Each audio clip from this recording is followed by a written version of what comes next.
Afternoon YouTube. It's probably about the fifth time I've tried to record this video with either my nephew screaming the house down or the dogs barking the house down or the other various building work that's going on at my house at the moment.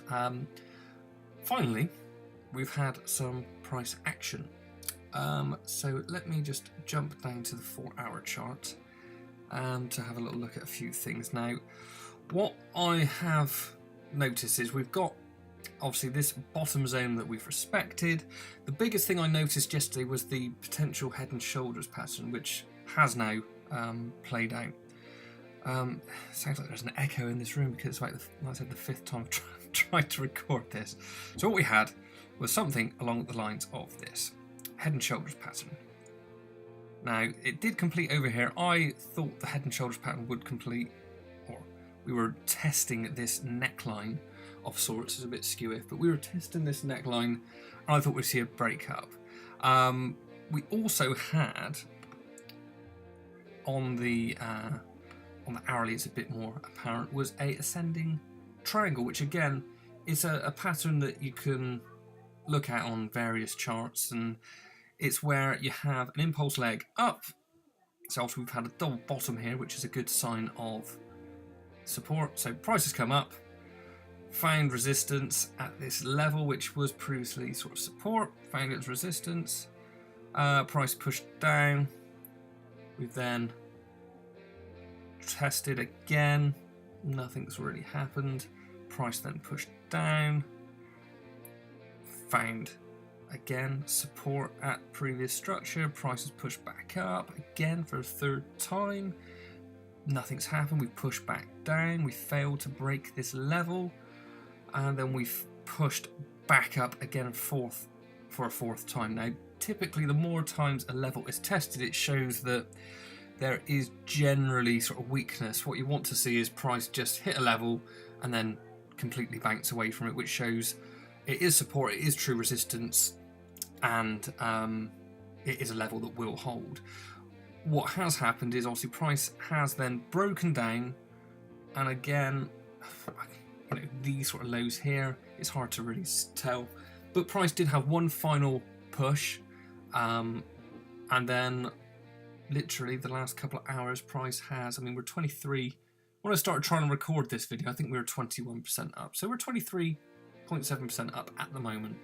So price has pushed up, broke this net line, had a bit of bullish momentum, so I'm sure there are plenty of people out there who at the moment are rejoicing that the price of XRP is rising. The biggest question is though, is where will price go, what will it do, and I guess more importantly, how will price get there? So looking at the bigger picture, so zooming out the 4-hour, we've got this sort of trend line on the 4-hour, which currently this candle isn't due to close for another 2 hours and 10 minutes. So if we see a very bullish close above this trend line, that would be good. You might expect something, pardon me, you could expect something along the lines of a test of this sort of previous area of resistance, maybe a pullback down into sort of structure or the trend line here, and then a potential break further.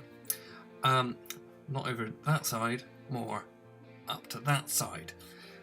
On the daily, the area that I would really be looking for us to break, get the old starter back on, is this 37,500 level. I think if we can see a test again of this sort of support area around the 43,500 level, that would be good. Maybe for a retest, true support bounce up.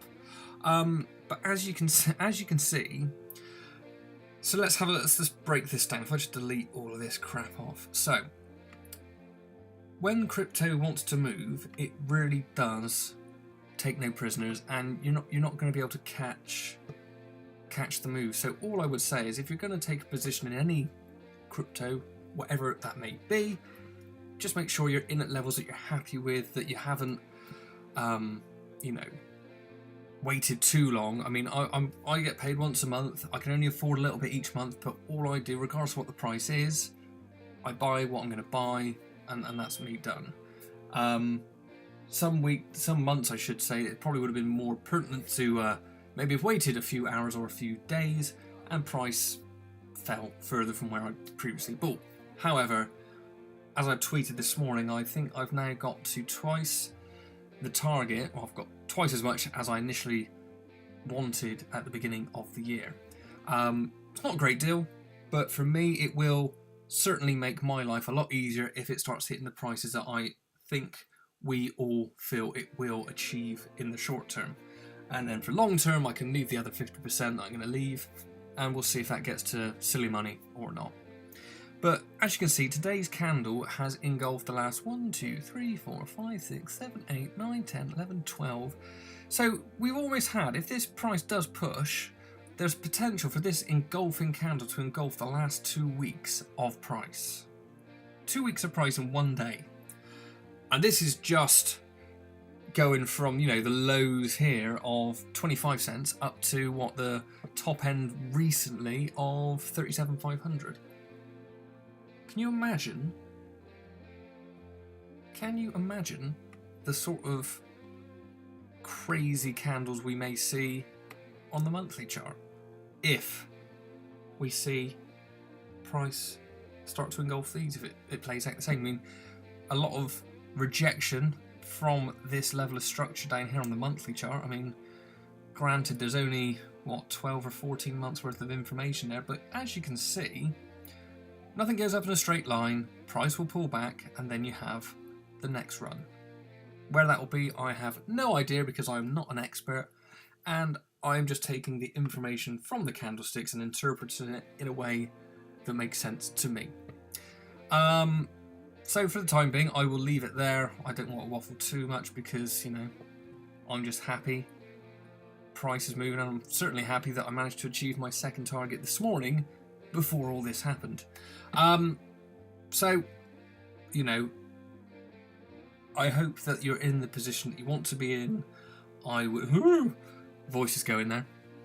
More importantly, though, just listen to yourself. Listen to your own thoughts, your own plan, and really, I would say, take what everyone else, even what I say, with a pinch of salt, because ultimately, no one knows where you are in life, what you're doing, what is a big sum of money for you compared to others, what your financial position is compared to others.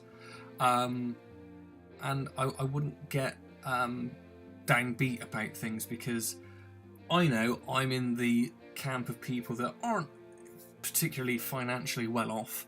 I'm quite the opposite. But I do know that what I've invested is what I can afford to invest. I know if this went to zero, yes, it would be annoying, but that's all it would be. I would still be able to continue and live my life and do the things that I need to do, albeit without the big financial life jacket that XRP may provide. And I guess that's what a lot of people are thinking. So there we go, more waffle for you. Been a while, as Aaron Lewis says. So I hope that this has at least brightened your day a little bit, helped you understand why price may have done what it's done. Again, I'm not an expert, I'm not telling you to invest, but please share, like, subscribe if you like, and I will see you all again soon when we have some more substantial price action.